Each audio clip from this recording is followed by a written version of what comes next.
రక్షకుడును మన ప్రభునైన యేసుక్రీస్తు నామంలో మీ అందరికీ హృదయపూర్వక వందనములు. ఈరోజు దేవుని వాగ్దానము తిమోతికి రాసినటువంటి మొదటి పత్రిక 3వ అధ్యాయము 16వ వచనము. నిరాక్షేపముగా దైవభక్తిని గూర్చిన మర్మము గొప్పదై ఉన్నది. ఆయన సశరీరుడుగా ప్రత్యక్షుడాయను, ఆత్మ విషయమున నీతిపరుడని తీర్పునందెను, దేవదూతలకు కనబడెను, రక్షకుడని జనములలో ప్రకటింపబడెను, లోకమందు నమ్మబడెను, ఆరోహణుడై తేజోమయుడాయను. హల్లెలూయా. మరి ఇక్కడ మనకి యేసుక్రీస్తు వారిని కూర్చున్నటువంటి మాటలు మనకి ఇక్కడ కనిపిస్తూ ఉంటాయి. మరి మొట్టమొదటిగా మరి క్రైస్తవులుగా దేవుని వెంబడిస్తున్నటువంటి బిడ్డలు తెలుసుకోవాల్సినటువంటి సత్యము చాలా గొప్పది. ఆయనలో మనం ఎలా జీవించాలి అనేటువంటిది దేవుడు మనకు తెలియజేస్తేనే కానీ తెలియనటువంటి విషయము అని ఇక్కడ మనకి మరి పౌలు గారు తెలియచేస్తున్నారు. మరి దేవుడు తెలియచేస్తేనే కానీ మరి యేసుక్రీస్తు వారి సత్యం, ఆయనే సత్యమైనటువంటి దేవుడు అని తెలియచేస్తేనే కానీ ఆయన కొరకు మనం ఎలా జీవించాలో మనకు తెలియదు. మరి యేసుక్రీస్తు వారికి ఉన్నటువంటి లక్షణములు ఇక్కడ మనకి తెలియచేస్తున్నారు. మరి ఆయన శరీరుడుగా అనగా మానవుడుగా ఈ లోకానికి ఆయన వచ్చేయాడు కదండి. మనందరికీ కూడా ఈ విషయం తెలుసు. మరి దేవాది దేవుడే మరి మానవుని యొక్క స్వరూపము దాల్చుకుని ఈ లోకానికి వచ్చాడు. ఆయన ఆత్మ విషయంలో నీతిపరుడని మరి తీర్పు పొందాడు కదా. అనేక సార్లు మరి పరిశుద్ధాత్మ దేవుడు ఆయన కోసం సాక్ష్యం ఇచ్చినట్టుగా మనం చూస్తూ ఉంటాం.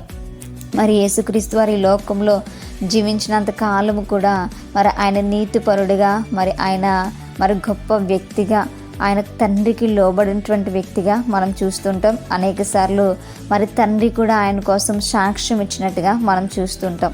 మరి ఆయన ఆత్మపూర్ణుడిగా ఈ లోకంలో జీవించినట్టు మనం చూస్తూ ఉంటాం. మరి మనము కూడా ఆత్మపూర్ణులుగా జీవించేటువంటి వారముగా మనం ఉండాలి. దేవదూతలకు కనబడిను. మరి అనేక సందర్భాల్లో దేవదూతలు వచ్చి ఆయనకు పరిచర్య చేసినట్టుగా మనం చూస్తూ ఉంటాం.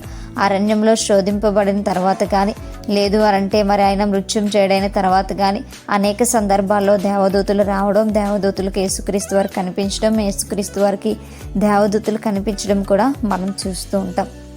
మరి ఆయన రక్షకుడు అని చెప్పి మరి జనముల్లో అనేక సార్లు ఆయన ప్రకటించుకున్నారు. అదేవిధంగా ఈరోజు కూడా ఆయన రక్షకుడు అని చెప్పి ప్రకటన అది జరుగుతుంది. మరి నిజమే, ఆయన నేను రక్షించడానికి వచ్చినటువంటి వాడును అని అనేక సందర్భాల్లో అక్కడ చెప్పినట్టుగా మనం చూస్తూ ఉంటాం.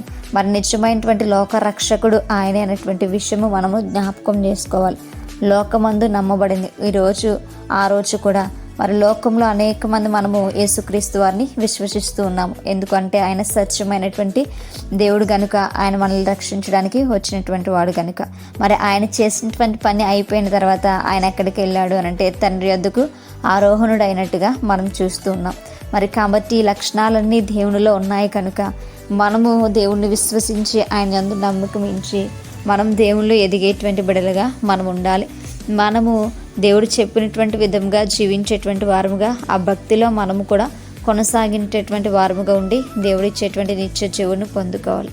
అటువంటి కృప దేవుడు మనందరికీ కూడా అనుగ్రహించునుగాక. ఆమేన్. ప్రార్థించుకుందాం. పరిశుద్ధుడా, మహాగణుడ, గొప్పవాడ యేసయ్య, మీకు స్తోత్రాలు. సర్వాధిపతి అయినటువంటి మా దేవా, మీకే వందనాలు చెల్లించుకుంటున్నాం ప్రభా. మీకున్నటువంటి లక్షణాలు చాలా గొప్ప ప్రభా. అయా మీ కొరకు మేము జీవించడంలో కూడా అయా ఆత్మపూర్లుగా, అయా తన నీతిపరులుగా ప్రభా, అయా నా తండ్రినైనా, అయా తండ్రినైనా గొప్ప నా ప్రభు విశ్వాసంతో రక్షణతో ముందుకు కొనసాగుటకు సహాయం దయచేయమని, మా ప్రార్థనలు ఆలకించి అంగీకరించమని, ప్రార్థన దయచేసి మీ పాదశాన్ని చేర్చుకోమని యేసయ్య అతి పరిశుద్ధ నామములో అతి మిక్కిలి వినయముగా బ్రతిమలాడి వేడుకుని పొందించున్నాం మా ప్రియ పరలోకపు మా కన్న తండ్రి. Praise the Lord everyone. May God bless you all.